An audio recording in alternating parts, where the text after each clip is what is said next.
Hello everyone, I am Aryan and welcome back to our channel chalk and duster. आज हम ninth class के third chapter पढ़ेंगे civics का।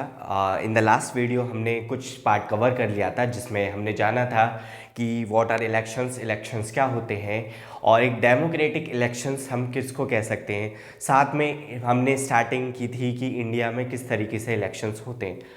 आइए आगे बढ़ते हैं। इन द लास्ट वीडियो हमने एक बात की थी कॉन्स्टिट्यूएंसीज के बारे में कि जब भी मतलब क्या होता है कि पूरी कंट्री को छोटे छोटे पार्ट्स में डिवाइड कर दिया जाता है ना, और उस पार्ट से एक एक बंदा खड़ा होता है, वहाँ से एक एक बंदा कैंडिडेट बनता है। और अगर वो जैसे पूरी इंडिया में अगर जो कॉन्स्टिट्यूएंसीज बनी हैं वो किसके लिए बनेंगी, पार्लियामेंट के लिए, तो एक एक बंदा जाएगा वो और वो लोकसभा में एक एक पर्सन उठ के लोकसभा में जाएगा, हर एक कॉन्स्टिट्यूएंसी से एक इंसान। ठीक है, तो कॉन्स्टिट्यूएंसीज इसलिए बांटी जाती हैं। एक कॉन्सेप्ट होता है रिजर्व कॉन्स्टिट्यूएंसीज की। ये क्या होता है, रिजर्व कॉन्स्टिट्यूएंसीज क्या होती हैं? ऐसा होता है कि बहुत सारे ऐसे लोग हैं जो अगर वो इतने वीक हैं, जो वीकर सेक्शन से बिलोंग करते हैं, अगर गवर्नमेंट ने उनका सपोर्ट नहीं किया तो वो पॉलिटिक्स तो छोड़ो कहीं भी कभी नहीं आ सकते। ठीक है, तो उनको थोड़ा रिजर्वेशन देना इंपॉर्टेंट रहता है। इसलिए लोकसभा में जो शेड्यूल कास्ट है उसके लिए 84 सीट्स रिजर्व हैं।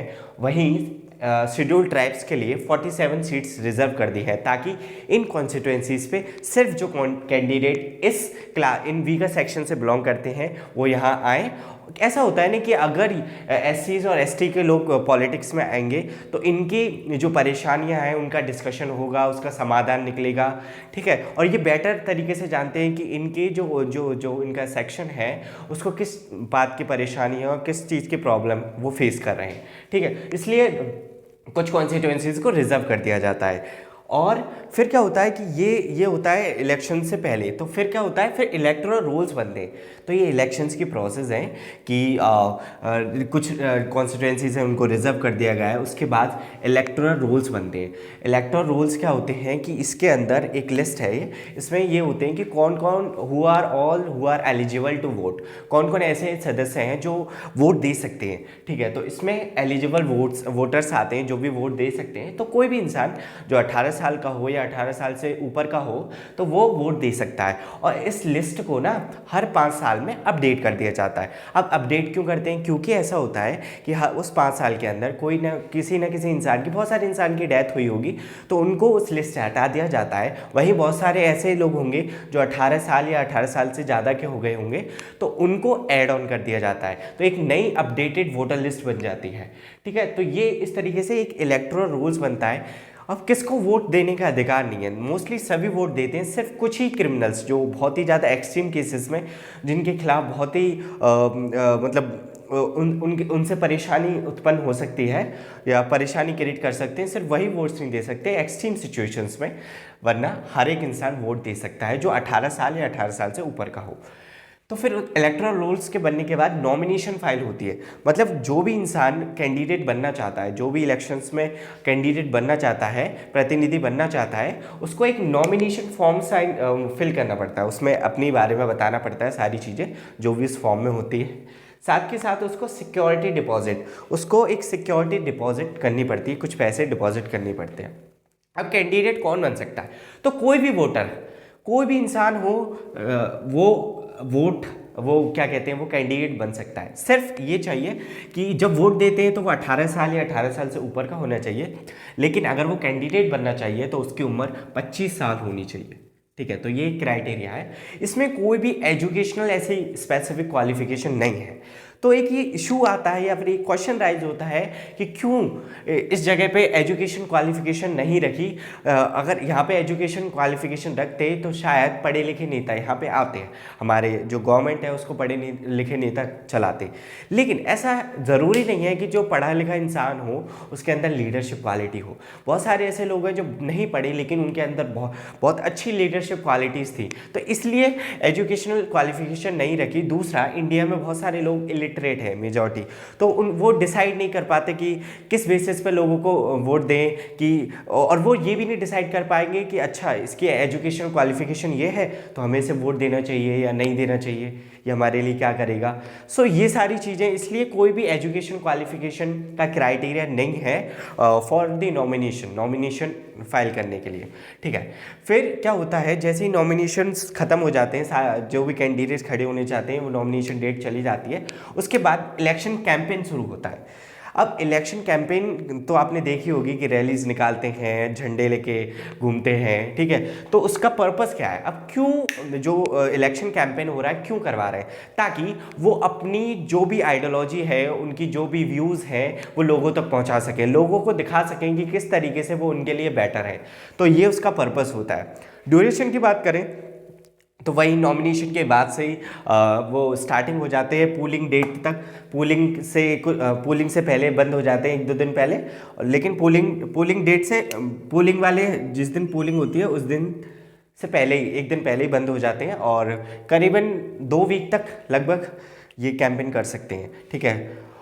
तीसरा मेथड्स, अब किस किस तरीके से कैंपेन करते हैं, तो देखो रैलीज निकालते हैं लोग, डोर टू डोर जाते हैं लोगों के पास, मीटिंग करते हैं, छोटी छोटी गैदरिंग करते हैं, ठीक है, पोस्टर्स निकालते हैं, और कुछ अब तो सोशल मीडिया का ज़माना है तो सोशल मीडिया के थ्रू किसी को ट्वीट करते हैं, किसी को व्हाट्सएप पे स्टेटस लगा के शो करते हैं, या स्टोरी डाल के शो करते हैं। तो ये सारे मेथड्स हैं, और उनका एक कुछ ना कुछ स्लोगन भी होता है। स्लोगन इसलिए बनाते हैं ताकि लोगों से कनेक्ट कर सकें, मतलब स्लोगन से क्या होता है कि ऐसा लगता है कि ये हमारा इंसान है, हम इनसे कनेक्ट कर पा रहे हैं। तो जैसे कि एक स्लोगन है जो पुराना बहुत फेमस है, जो है गरीबी हटाओ, जो इंदिरा गांधी ने स्टार्ट किया था, गरीबी हटाओ। तो ये लोगों से कनेक्ट कर रहा है कि कोई ऐसा लीडर है जो आ रहा है और उनकी गरीबी को हटाएगा, तो ये चीज़, ठीक है, तो गरीबी हटाओ। और इलेक्शन कैंपेन में कुछ कुछ चीज़ें हैं जो अलाउड नहीं करी गई हैं कि ये नहीं होनी चाहिए इलेक्शन कैंपेन में। पहली चीज़ ब्राइबिंग, जो इंडिया में सबसे ज़्यादा होती है।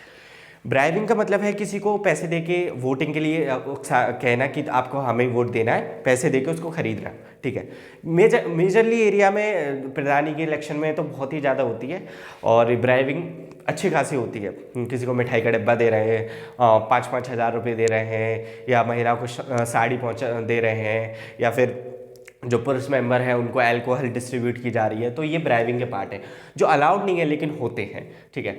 Appeal on the basis of caste and religion, आप किसी भी इंसान को ये नहीं कह सकते कि तुम मेरी जाति के हो तो मुझे वोट देना, तुम मेरे धर्म के हो तो मुझे वोट देना, ठीक है। अगर ऐसा करा हुआ पाया जाता है तो फिर उसका जो नॉमिनेशन है वो कैंसिल हो सकता है, ठीक है, और एक्शन भी लिया जाएगा उसके इंसान के खिलाफ। एक्सीडिंग एक्सपेंस, आप अपने एक्सपेंस को एक्सीड नहीं कर सकते, मतलब इनके पैसे लिमिटेड होते हैं कि इतना इतना पैसा खर्च कर सकते हैं। कि अगर कोई लोकसभा के इलेक्शन के लिए कर रहा है तो वो 25 लाख तक 25 लाख रुपए खर्च कर सकता है। वहीं अगर कोई स्टेट इलेक्शन में खड़ा हो रहा है तो वो 10 लाख तक खर्च कर सकता है। तो ये होते हैं कि ये चीज़ें नहीं अलाउड हैं इलेक्शन कैंपेन में, लेकिन ये होती हैं। और यही चीज़ें अगर मतलब स्लो डाउन हो जाए या बंद हो जाए तो हमारा सिस्टम बहुत अच्छा, इलेक्शन सिस्टम बहुत अच्छा बन सकता है। फिर क्या होता है, पोलिंग प्रोसेस के बारे में अगर बात करें तो जिस दिन डेट होती है उस दिन लोग वोटिंग बूथ पर जाते हैं, पोलिंग बूथ पर वोट देने, अपना वोट देते हैं थ्रू ईवीएम मशीन के द्वारा।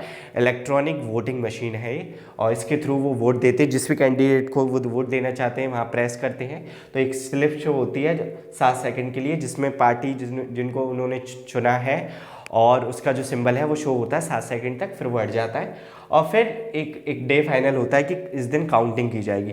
तो जिसके भी हाईएस्ट वोट आते हैं, जिस भी इंसान के हाईएस्ट वोट आते हैं, जिस भी उसकी पार्टी जीत जाती है और वो इलेक्शन जीत जाता है, ठीक है। तो हाईएस्ट वोट का मतलब ये नहीं है कि 50% का क्राइटेरिया पार करना, कि 50% आने चाहिए, नहीं। अगर मान लो किसी ने 6% वोट से है किसी पे, और किसी पे 7% वोट है, तो जिस पे 7% वोट है वो जीत जाएगा, ठीक है। तो ये होता है हाईएस्ट वोट्स जिसके भी होते हैं वो जीत जाता है। कॉस्ट ऑफ इलेक्शन की बात करें तो काफ़ी पैसा लगता है। देखो इंडिया बहुत बड़ी कंट्री है, हर स्टेट में इलेक्शन हो रहे हैं, और इंडिया एक पूरे लेवल पे, एक पार्लियामेंट्री लेवल पे इलेक्शंस होते हैं, तो पैसा तो काफ़ी लगता है। लेकिन इंडिया अगर वो डेमोक्रेटिक तरीके से अगर इलेक्शंस हो रहे हैं तो वो it is beneficial for the people. तो पैसा लग जाए तो कोई बात नहीं, लेकिन डेमोक्रेटिक तरीके से होने चाहिए इलेक्शंस। ठीक है। तो और ये जो इलेक्शंस हैं ये पूरे कौन कंडक्ट करवाता है, ये इलेक्शन कमीशन कंडक्ट करवाती है, जिसमें एक इलेक्शन कमीशन होता है और दो अदर मेंबर होते हैं, जिन्हें बोलते हैं चीफ इलेक्शन कमिश्नर। देखो, एक होता है चीफ इलेक्शन कमिश्नर जो मेन होता है, और दो अलग इलेक्शन कमिश्नर होते हैं। ये अपॉइंट किए जाते हैं बाय द प्रेसिडेंट इनको चुनता है। फिर लोग पर पता है इंडिया में क्या देखा जा रहा है आजकल कि लोग बहुत ज़्यादा वोट दे रहे हैं, और क्योंकि इंडिया की एक तो पॉपुलेशन बहुत ज़्यादा है, तो majority of people are giving votes. अच्छी बात है, वोट देना चाहिए, ताकि हम मतलब जो हमारे ऊपर राज करेगा 5 साल तक, जो हमारे लिए पॉलिसीज़ बनाएगा, हम उस प्रोसेस में भागीदार बन जाए कि हमने इसे चुन के भेजा है। ठीक है। और लास्ट थिंग हमें बात करनी चाहिए कि व्हाट आर द चैलेंजेस। जो पूरे इलेक्शन प्रोसेस है उसको फ्री एंड फेयर होना चाहिए पूरा। डेमोक्रेटिक का हमने कल पढ़ा था कि डेमोक्रेटिक इलेक्शंस करवाने के लिए फ्री एंड फेयर बहुत इंपॉर्टेंट है, कि जो इलेक्शन है वो फ्री और फेयर होने चाहिए। तो अगर उसकी चैलेंजेस की बात करें तो वही मैंने कल बताया था कि बहुत सारे चैलेंजेस हैं, लाइक मनी पावर। बहुत से लोग हैं पैसे वाले हैं, पैसा फेंक के लोगों से वोट डलवाते हैं। दूसरा मसल्स पावर, डरा धमका के। कुछ गरीब इंसान है, वो क्यों भाई, वो एक वोट के चक्कर में अपनी ज़िंदगी को दाव पे लगाएगा, वो वोट दे देगा। ठीक है, तो मसल्स पावर का यूज़ कर रहे हैं।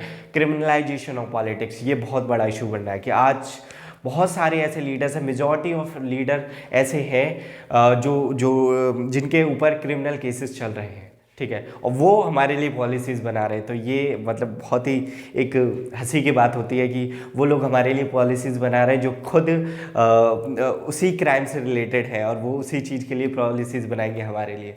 सो ये क्रिमिनलाइजेशन है। तो ये सारे चैलेंजेस हैं, और चैलेंजेस का मतलब होता है कि इनको हटाया जा सकता है विद प्रॉपर पॉलिसीज़ और with proper attempt of the government. लेकिन जब तक लोगों की ग्रीड ख़त्म नहीं होती ना, लोगों में एम्पैथी डेवलप नहीं होगी ना एक दूसरे प्रति के इंसान के प्रति, तो जब तक ये चैलेंजेस हट नहीं सकते। इसलिए इंसानियत सबसे इम्पॉर्टेंट है। सबसे पहले अच्छे इंसान बनो। अगर आपके अंदर इंसानियत होगी तो आप बहुत सारी चीज़ों को टैकल कर पाओगे, और इन चैलेंजेस को तो जड़ से उखाड़ के फेंक दोगे। तो ये था हमारा चैप्टर द इलेक्टोरल पॉलिटिक्स, कि किस तरीके से इलेक्शंस कंडक्ट किए जाते हैं इंडिया में, और क्या क्या प्रोसेस होती है जिसमें इलेक्शंस होते हैं, और किस तरीके से क्या क्या चैलेंजेस फेस करते हैं इलेक्शंस में, क्या क्या चैलेंजेस हैं, और किस तरीके से हम उनको हटा सकते हैं या कर सकते हैं। तो आज के लिए इतना ही, और आई जस्ट वांट टू से थैंक्स अ लॉट फॉर इतने प्यार से सुनने के लिए, समझने के लिए। और आई जस्ट वांट टू से, अगर आपको ये वीडियो पसंद आई हो तो लाइक करें, शेयर करें और कमेंट ज़रूर करें। और at last I just want to say जय हिंद।